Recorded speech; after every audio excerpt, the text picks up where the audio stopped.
Hello everybody, welcome back. So I'm going to make a video, a long-term time frame video from the request of many, but also because I'm away with the kids at the moment, so I'm not going to be able to make videos on daily updates and altcoin signals or whatever. So I don't know what the price of Bitcoin is today, but as in the day that you're watching, right now it's this, but that's not really what we're talking about. We're talking about rhythm, and we're talking about infrastructure of institutional money that's about to come in. And you know, we've heard this before, but now we all know it. So this is old news, but BlackRock partnered with Coinbase, and BlackRock assets under management last year rose to 10 trillion. It's probably more than that now, but give or take 10 trillion, you can't complain with that.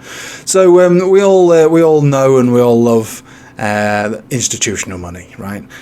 This whole Bitcoin business is supposed to be about the giant wealth transfer, right? Transfer from them to us. That's what it was sold to us as. But it would appear that for the most part, and obviously because I have this YouTube channel and my Telegram and stuff like that, I kind of feel like I've got my finger on the pulse of the general retailer, which is for the most part bemused, confused, lost in this world of crypto, unable to see past their goldfish bowl of the 5-minute chart, which is fine. And like I say, you know, you have to really stick to the learning process and the rhythm and the emotional aspect of trading if you really want to trade.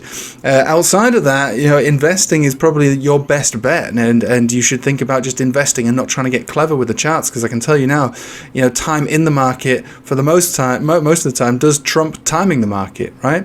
But what we're trying to look at now is effectively doing both, right? So this is Bitcoin on its, the longest chart that I've got access to. These white lines represent halvings, and in the middle of these halvings we have a peak. Here we have a low, we have a peak, we have a low, we have a peak, and we're about to form a low. And it's completely consistent with the model that's played out so far, this 4-year market cycle. So you're probably all more than aware of the 4-year market cycle. And it's, to me, it's no coincidence that there's a halving every 4 years. I'm sure you all know about this anyway. And so what we see here is that the rhythm and of this chart continues to remain, right? And if we were thinking about like money coming into this, smart money, real money from serious investors that want to make the most out of this, then you'd be looking at this chart with a hawkish eye, going, all right, let's get in as close as we can towards the bottom, but time in the market is where I'm really focused on. You know, what we're looking at here is just the same as it's always been: a peak and a low, and a peak and a low, and a halving, a halving, a halving, and another halving to take place in May 2024. So we're looking to basically start to scale in, basically. And if a spot ETF becomes available via BlackRock and Coinbase, great. If it's grayscale, great. What we want to see is more real money coming into this, serious money, who see the bigger picture. Then the bigger picture is the one that I've always seen, and the one that you probably see as well. And they obviously are seeing it now. And if you're going to lay the foundations for this kind of event to take place, you don't do it with Matt Damon and Michael Saylor at the top. That's for the retailers. Matt Damon's not telling BlackRock what to do. He's telling everybody else what to do. And before you know it, they're all completely wrecked. That's the wealth transfer right there. And it's going to happen again.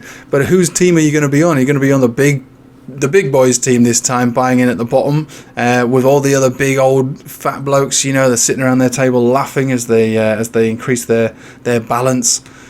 I'm not fat, but I'll sit with them because I see what's happening now. We all see it. We all know what's happening now. Bitcoin's not going anywhere. It's performing the same as it's always done. It's getting closer and closer to the end of its 4-year market cycle, ready to start a new bull market, which will then go on for about a 3-year period, give or take, leading into the halving and then continuing up to its next major peak. So I'm not going to tell you what I think it will be. Over 100,000 seems realistic to me, to be honest with you. But even if it's not, right, do you know what the average, I suppose, expectation of like a hedge fund would be, generally speaking, within a year? A minimum, but they'd be quite comfortable and quite happy, but of around about 30%. 30%. We do that all the time in crypto, you and me. I assume you do.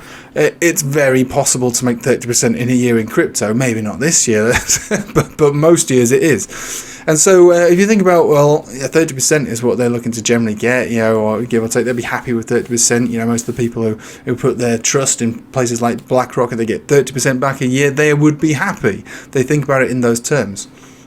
So you've got 10 trillion, right? So 1% of 10 trillion is 100 billion. 100 billion is the market cap for crypto when it reached at the bottom of its bear market here. It was less than 100 billion at this exact point, right this moment, right there. It was less than 100 billion.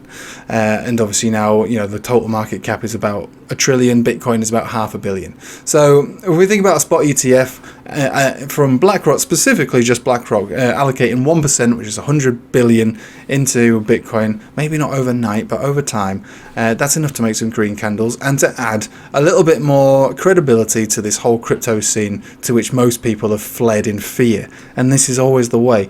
I remember back down here, this is where I bought my Bitcoin, went hard into Bitcoin around here because I'd had a fair little run over here. I ended, you know, I did quite well out of this, but I was by no means in towards the absolute bottom of any of these major levels, not at all. But I had a keen eye and I watched the market cycle, rinse and repeat, and as it came down to these levels and reclaimed some zones, I was pretty confident the bull market was going to be coming back in, and there we go. There's your bull market. It was a long ride. It was over in the blink of an eye, but it was a good old time. And I tell you who's thinking about this right now: the big boys, the fat boys, with the cigars and their monocles. They're all looking at this and they put their trust in BlackRock, who are laying the foundations right now to enjoy the next 3-year bull market. So like I say, Michael Saylor, you know, is, you know, take him for what it is. He might be buying the tops every time, but he says one thing which is generally, I would say, proven to be true. The best time to buy Bitcoin is always 5 years ago. You could have bought the top over here 5 years. You're still in profit right now. For the moment, I don't know what the price is today. Could be zero, but it's true. The best time to buy Bitcoin is always 5 years ago, and most people aren't cut out for trading. They don't have the, you know, they don't have the capacity to look outside of the 5-minute chart of their little goldfish bowl of trading. You know, they're bumping around, they're panicking, they're all over the place. They've got money that they can't afford to lose, and they, for the most part, will probably lose it. But from an investment perspective, which is more along the lines of what a BlackRock is going to be looking at, from an investment perspective, you see a model like this, you can't complain with it. There's fundamental reasons for it to behave this way, being the halvings here, and there's also a timing perspective, which is getting close to having a bottom right now. So best time to build the infrastructure and get ready for this sort of event to take place is through a bear market. We're flushing out every single retailer that there is, you know, and positioning yourself at the bottom for what will be the next bull market. And Matt Damon will come in right about here, and that's it. Rinse and repeat. The institutions, everybody, the big boys, they sell around here. The retailers got excited because Matt Damon came on their telly, and yeah, the whole scenario will most likely just play out all over again, just like it always seems to do. The only thing that will ever change for me with this 4-year market cycle is when the circulating supply is completely diluted. So every single Bitcoin has been mined or close to it, and then it is probably at that stage, at that point, then hold a bit more of its value.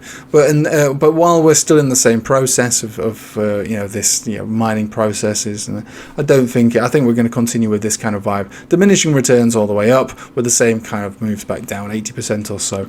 So I'm going to put it out to you there. I hope this video has been useful, but I am very bullish for this outlook, and if you're looking to get involved in Bitcoin like many people still are, I say that most people aren't actually at this point now because they've already got wrecked, but the best time to buy it is during these bear markets, right? And especially as you get closer to what would be considered to be the end of that.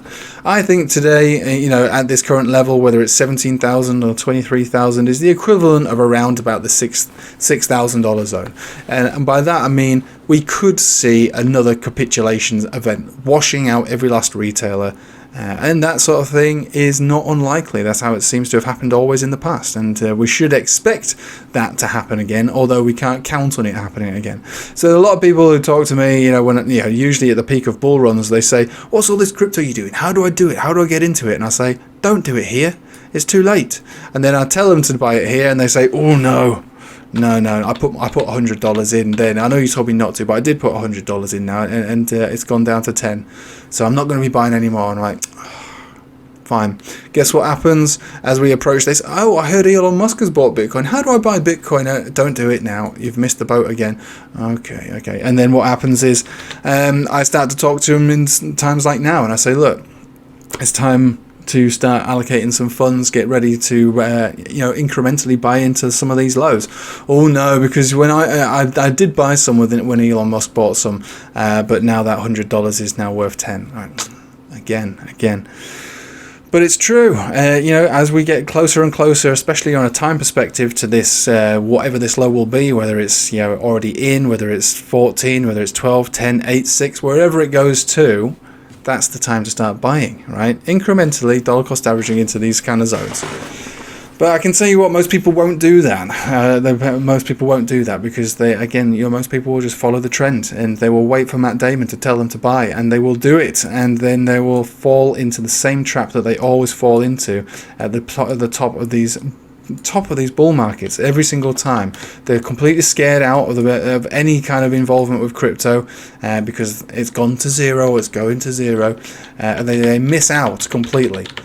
I can tell you who's not going to miss out is BlackRock and Coinbase and all the other big players who are going to take part in this next institutional bull run, which is going to happen next time. It might take it to 1 million, it might only take it to 100,000, but if all you're looking for from an institutional perspective is 30% year after year, I'm pretty sure they're going to do better than that, and that's all they really want. That's all they really care about. Allocate 1% of your funds to Bitcoin. If you get 30% a year, you'll be more than happy, because that's all you're generally looking for year after year.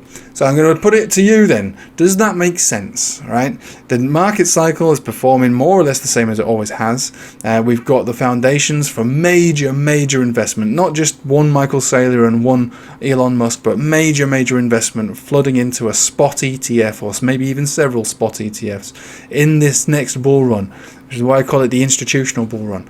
Are you going to let the wealth transfer be your wealth transferred to them, or are you going to try to see it from their perspective and mine, which is that as we approach this level here, not so much on price, but as far as time is concerned, whether you buy and go underwater and wait for your recovery, you're most likely going to be redeemed, because you're buying very close to a significant low, will rally into a halving as we always do, and then finally go on to make a new all-time high in what would be probably around 2025.